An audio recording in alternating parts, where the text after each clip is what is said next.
Welcome to KR engineering and career guidance YouTube channel subscribe చేయండి, like చేయండి, share చేయండి. మరి పర్సనల్ మెంటర్షిప్ కావాలనుకున్న అభ్యర్థులు డిస్క్రిప్షన్లో ఇచ్చిన నెంబర్ ద్వారా సంప్రదించవచ్చు. మరి మనకు ఎంసెట్ సంబంధించి టీఎస్ ఎంసెట్ తెలంగాణ రాష్ట్రానికి సంబంధించి మే 9th నుంచి 11th మధ్యలో, అంటే కేవలం వారం రోజుల్లో మనకు ఎంసెట్ ప్రారంభం కాబోతూ ఉంది.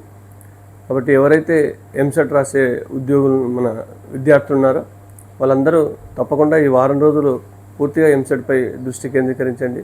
ప్రధానంగా ఈ వారం రోజుల్లో మీరు ఇప్పటి వరకు చదివిన సిలబస్ అంతా మ్యాథ్స్, ఫిజిక్స్, కెమిస్ట్రీని ఒక్కసారి రివిజన్ చేస్తూ ఎక్కువగా పీవైక్యూస్ ఎక్కువగా ప్రాక్టీస్ చేయండి.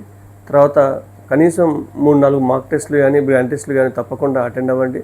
దీని ద్వారా మీకు టైం మేనేజ్మెంట్ తెలుస్తుంది. మరి జేఈ మెయిన్స్లో అయితే మనం తెలియని క్వశ్చన్స్ అటెంప్ట్ చేయొద్దని చెప్పాం, కానీ ఎంసెట్లో తప్పనిసరిగా 160 క్వశ్చన్స్కు 160 క్వశ్చన్ ఏ క్వశ్చన్ కూడా వదిలిపెట్టకుండా మీరు చేయాల్సిన అవసరం అయితే ఉంటుంది. హాల్ టికెట్స్ కూడా ఆల్రెడీ డౌన్లోడ్ చేసుకుని వారు ఎవరైనా ఉంటే వెంటనే హాల్ టికెట్స్ డౌన్లోడ్ చేసుకోండి. మరి 9th to 11th అంటే జస్ట్ ఈ వారం రోజులు ఎంత ప్రాక్టీస్ చేస్తే అంత మంచిది. మీకు టార్గెట్ కూడా చెప్పడం జరిగింది, దాదాపు 100 మార్క్స్ టార్గెట్గా పెట్టుకోండి.